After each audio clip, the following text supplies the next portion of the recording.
Guys, I am Mohit Singh from IT Roorkee और आज का टॉपिक है quantum mechanical model of atom. तो बहुत इंपॉर्टेंट टॉपिक है, ये ज़रूर ध्यान से देखना है इस वीडियो को। ठीक है, तो स्टार्ट करते हैं। सबसे पहले हमने क्या देखा? बोर्स मॉडल आता है। बोर्स मॉडल की कुछ अपनी खासियत रहती हैं, कुछ उसके कॉन्स रहते हैं, वो सब हमने अच्छे से देखा। फिर आते हैं डिब्रोए। डिब्रोए क्या बोलते हैं कि एक्चुअली में इलेक्ट्रॉन जो है एक स्टैंडिंग वेव है। एक स्टैंडिंग वेव है और इलेक्ट्रॉन उसी ऑर्बिट में रहेगा जिसमें ऑर्बिट की circumference will be equal to n lambda. Lambda क्या है? Wavelength of that standing wave. अब स्टैंडिंग वेव तो आपको पता होगा, इतना तो मैं एक्सपेक्ट कर सकता हूं। अगर नहीं पता तो मैं बता देता हूं। बेसिकली एक स्टैंडिंग वेव वो होती है जो अपनी ही पोजीशन पे ऑसिलेट करती है।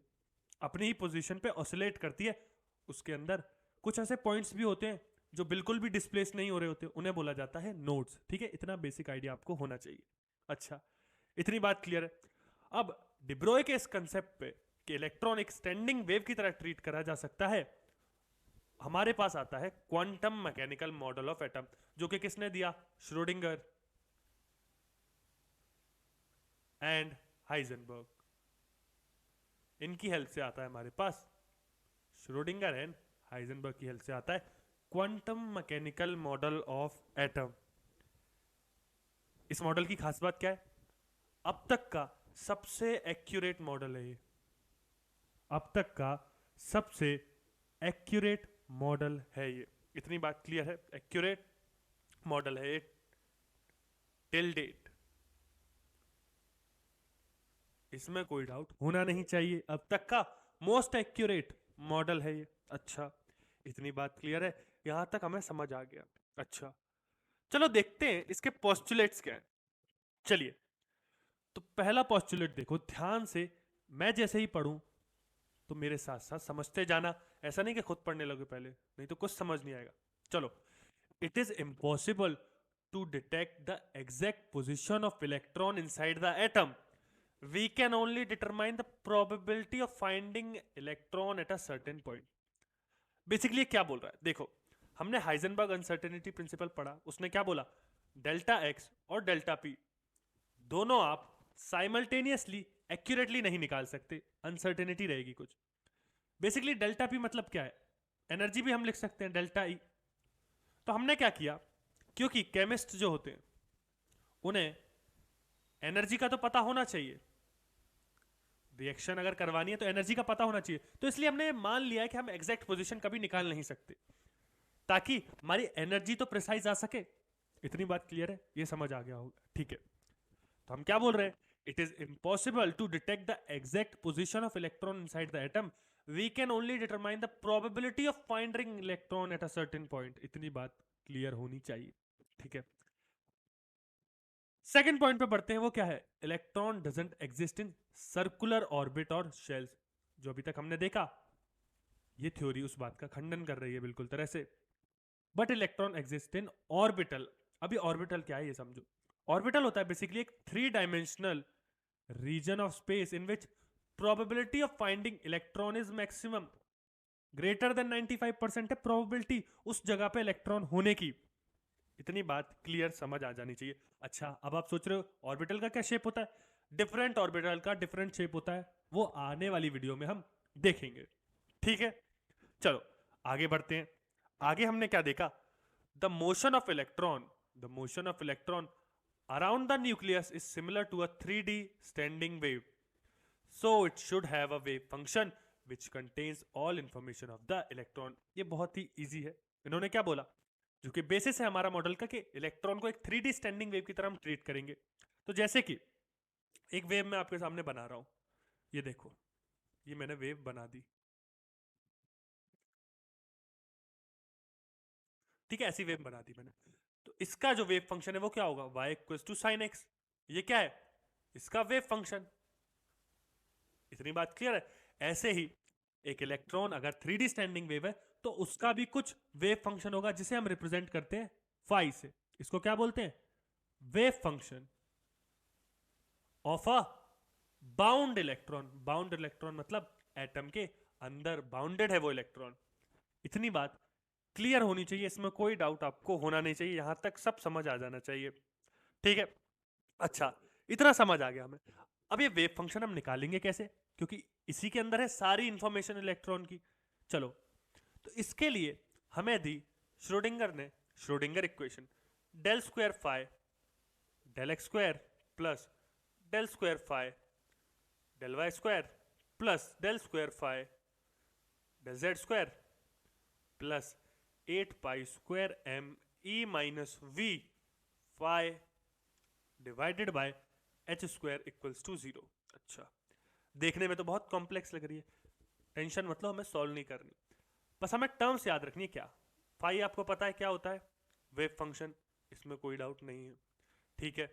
ई क्या है, ई बेसिकली है total energy of electron, total energy of electron.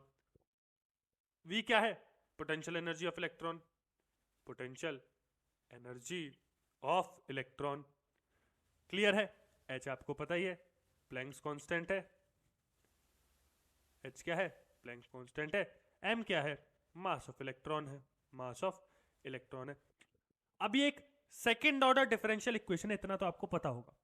तो जब इसको आप सॉल्व करोगे तो आपको मिलेगा वेव फंक्शन उस पर्टिकुलर इलेक्ट्रॉन का, उस पर्टिकुलर इलेक्ट्रॉन का वेव फंक्शन मिलेगा। अच्छा, क्या सिर्फ वही मिलता है, नहीं, कुछ और चीजें भी मिलती हैं। बेसिकली जब आप इस इक्वेशन को सॉल्व करते हो तो आपको मिलेगा फाई, लेकिन फाई के साथ 3 कांस्टेंट मिलते हैं, n l m. N l m क्या है, बेसिकली ये है क्वांटम नंबर्स, ये है quantum numbers.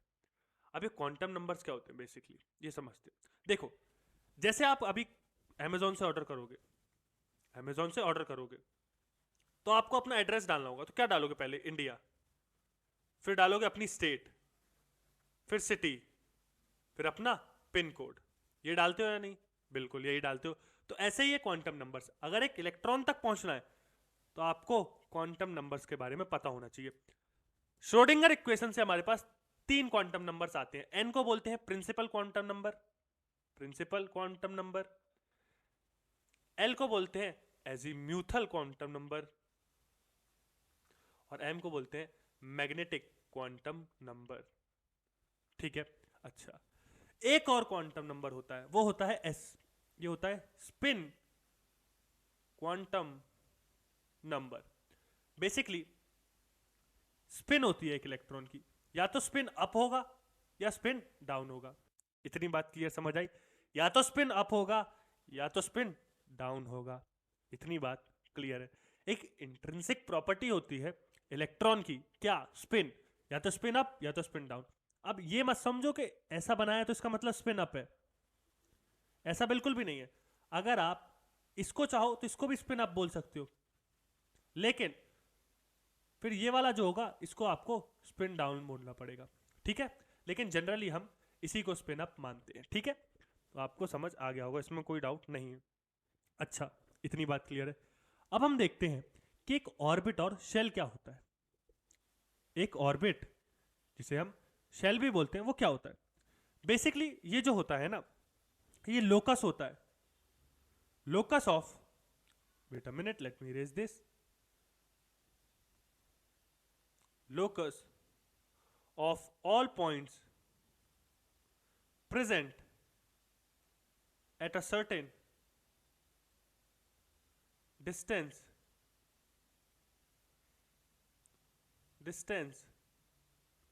from the nucleus, beyond which electron cannot go। तो बेसिकली एक बाउंड्री होती है ऑर्बिट और शेल, जिसके बाहर इलेक्ट्रॉन नहीं जा सकता, और ऑर्बिट और शेल को हम रिप्रेजेंट करते हैं प्रिंसिपल क्वांटम नंबर से।